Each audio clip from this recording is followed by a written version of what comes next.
मी आत्तापर्यंत कॉमेडी केलं होतं किंवा इमोशनल रोल्स केले होते, पण अशी भूमिका करायला मिळाली नव्हती. तर अर्थातच आव्हानात्मक आहे. प्रत्येक क्षणी, प्रत्येक वेळेस सीन करताना मला ते मोठं आव्हानच वाटतं. असं मी आता स्वतःला खरंच लकी समजते की आत्ता एका लग्नाची पुढची गोष्ट ह्या नाटकाचे जवळजवळ 650 प्रयोग होत आले आणि इतक्या वर्षानंतर खरं तर मी ते नाटक केल्यानंतर पुन्हा त्या नाटकाला गर्दी झाली आणि होतीये म्हणजे अजूनही. तर त्याचा आनंद आहे. मला असं वाटतं मी स्वतःला बेसनाचा लाडू म्हणेन. मला गोड खूप आवडतं. तर व्यवस्थित तूप बीप असलेला छान असा गुळगुळीत बेसनाचा लाडू. नमस्कार मित्रांनो, मी अंकिता शिंदेट्स मज्जामध्ये तुमचं स्वागत. दिवाळी आहे आणि दिवाळीच्या तुम्हा सगळ्यांना खूप साऱ्या शुभेच्छा. आणि त्याच निमित्त आज मी आले तुला शिकवीन चांगला धडा या मालिकेच्या सेटवर. आणि माझ्यासोबत आहे तुम्हा सगळ्यांची लाडकी भुवनेश्वरी म्हणजेच कविता ताई. ताई कशी आहेस? Thank you so much. मी एकदम मजेत आहे आणि thank you for coming on the set. बरं ताई, नुकतंच अवॉर्ड फंक्शन पार पडलं. तू यापूर्वी म्हणजे नायिका वगैरे साकारत होतीस, आता अचानक खलनायिका, आणि ते सुद्धा प्रेक्षकांना इतकं आवडतं की ते पुरस्कारामधून दिसलं. तर त्याबद्दल काय सांगशील? हे बघ, कोणताही अवॉर्ड असो, मग तो नायिकेचा असो, खलनायिकेचा असो, कोणताही जेव्हा अवॉर्ड मिळतो तेव्हा आपण काम केलेल्याची ती पोचपावती असते, शाबासकी असते. त्यामुळे अर्थातच खूप खूप आनंद झाला आहे. आणि विशेष आनंद होतो आहे की भुवनेश्वरीसारखं वेगळं कॅरेक्टर मला साकारायला मिळालं आणि ते प्रेक्षकांपर्यंत छान पद्धतीने पोचतं आहे आणि त्याची पावती मला मिळाली, ह्याचा खूप आनंद होतो. पण ताई, असं विलनचं किंवा खलनायिकेची भूमिका साकारणं तू किती एन्जॉय करते किंवा हे आव्हानात्मक वाटतंय का? अर्थातच मला असं वाटतं आपण म्हणजे मी आत्तापर्यंत कॉमेडी केलं होतं किंवा इमोशनल रोल्स केले होते, पण अशी भूमिका करायला मिळाली नव्हती. तर अर्थातच आव्हानात्मक आहे. प्रत्येक क्षणी, प्रत्येक वेळेस सीन करताना मला ते मोठं आव्हानच वाटतं.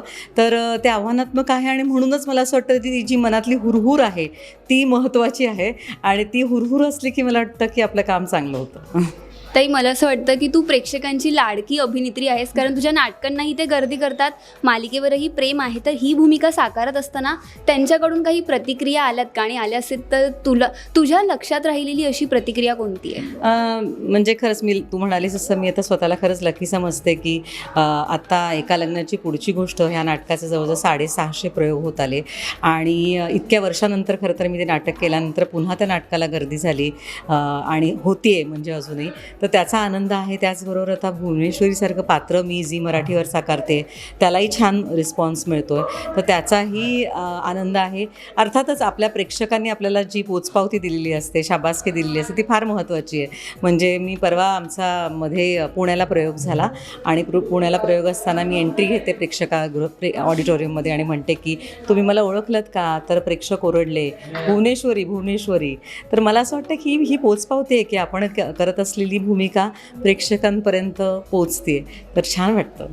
बरं ताई, दिवाळी आहे तर भुवनेश्वरी म्हणजे मालिकेत काय होणार आहे हे आम्हाला कळेलच, पण पर्सनली कविता लाड यांची दिवाळी कशी असते किंवा यावर्षी काही प्लॅनिंग आहे का वेगळं? मी खरं सांगू, माझ्यासाठी दिवाळी हा अत्यंत मोठा सण आहे. मला फार आवडतो.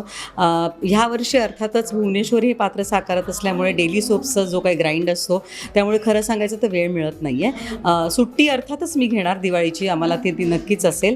पण दिवाळी ज्या सागर संगीत पद्धतीने साजरा करता येते एरवी, तशी यावर्षी नाही करता येणार. जरा धावपळ असणार आहे, पण त्यातल्या त्यात वेळ काढून माझ्या जवळच्या मित्रमैत्रिणींना भेटेन, गोडधोड खाईन आणि सण एन्जॉय करेन, कंदील लावेन, पणत्या लावेन. तर हे सगळं तर आहेच. ताई, दिवाळी, फराळ, फटाके हे जसं समीकरण आहे तसं मला तुला हा प्रश्न विचारायचा की भुवनेश्वरी या पात्राला तुला एखाद्या फराळाची उपमा द्यायची असेल तर तो फराळ काय आहे तुझ्या मते? फराळ काय आहे?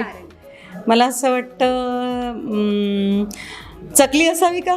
कारण तिखट आहे, झणझणीत आहे, पण तेवढीच चमचमीत पण आहे, त्यामुळे चकली म्हणेन मी. आणि कविता लाड कोणता फराळासारखं वाटतं? मला असं वाटतं मी स्वतःला बेसनाचा लाडू म्हणेन. मला गोड खूप आवडतं. तर व्यवस्थित तूप बीप असलेला छान असा गुळगुळीत बेसनाचा लाडू आवडेल. आणि भुवनेश्वरीला एखादा फटाक्याची उपमा द्यायची असेल तर? फटाक्याची उपमा द्यायची तर मला असं वाटतं तो काय सुतळी बॉम्ब असेल तोच. कारण जो फुटतो तो एवढा आवाज करतो, ऐकतेच नाही सारखा तिचा आवाज, तो आवाज एवढा असतो की मला असं वाटतं सुतळी बॉम्ब. बरं ताई, छान लग्न झालंय मालिकेमध्ये अधिपती अक्षराचं. दिवाळी आहे, तर दिवाळीनिमित्त भुवनेश्वरी किंवा मालिकेतच दिवाळी स्पेशल काय असणार आहे, हे प्रेक्षकांना काय पाहायला मिळणार आहे? प्रेक्षकांना काय पाहायला मिळणार आहे हे मी आत्ता सांगितलं तर तुम्ही कसं बघणार नाही का. त्यामुळे प्रेक्षकांना काय पाहायला मिळणार आहे हे बघण्यासाठी त्यांना झी मराठी बघावं लागेल रोज रात्री 8 वाजता सोमवार ते शनिवार. पण एक मात्र नक्की, दिवाळीचा धमाका जरूर असणार आहे. बरं ताई, दिवाळी आहे, दिवाळीच्या तुला खूप साऱ्या शुभेच्छा. पण जाता जाता तू इट्स मज्जाच्या प्रेक्षकांना दिवाळीच्या शुभेच्छा दे. अर्थातच देईन मी. इट्स माझ्याच्या सर्व प्रेक्षकांना दिवाळीच्या खूप खूप शुभेच्छा. ही दिवाळी छान एन्जॉय करा. फटाके कमी वाजवा, पण वाजवा. खरं तर मला असं वाटतं एखादा थोडासा छोटासा फटाका वाजवायला काय हरकत नाही. पणत्या लावा, नातेवाईकांना मित्रमंडळींना भेटा, गोडधोड खा, मस्त छान जगा. थँक्यू सो मच ताई, तुझ्याशी गप्पा मारून खूप छान वाटलं. थँक्यू. थँक्यू अंकिता. मराठी चित्रपटसृष्टीतील लेटेस्ट अपडेट्स आणि गॉसिपसाठी आमच्या चॅनेलला सबस्क्राईब करा आणि बेल ऐकन दाबायला विसरू नका.